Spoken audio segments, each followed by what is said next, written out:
Everyone, আমি ডিম দিয়ে একটা রেসিপি তৈরি করব। তার মধ্যে পেঁয়াজ কুচি, লঙ্কা, টমেটো, ধনেপাতা, হলুদ, লবণ দিয়ে একটা অমলেট বানিয়ে নিলাম। অমলেটটাকে ভালো করে রোল করে নিয়ে তারপরে এটাকে ভালো করে একটু সিম করে কেটে ভেজে নিয়ে একটু টুকরো টুকরো করে কেটে নিচ্ছি আমি। পিস পিস করে কেটে তারপর এটা উল্টে একটু ভেজে নিলাম। তারপর প্লেটে নামিয়ে ওই টমেটো সস আর কাসুন্দি দিয়েছি। ঘরের লোকজন এলে সকালবেলা বা বিকেলবেলা জলখাবার হিসেবে পরিবেশন করতে পারেন, আর নিজেরাও খেতে পারেন। ভাত রুটি খুব খেতে ভালো লাগে, খুব সুন্দর হয়, চটজলদি হয়ে যায় জিনিসটা।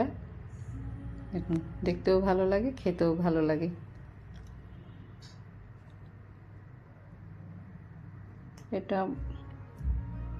এটা দিয়ে আবার তরকারিও বানানো যায়।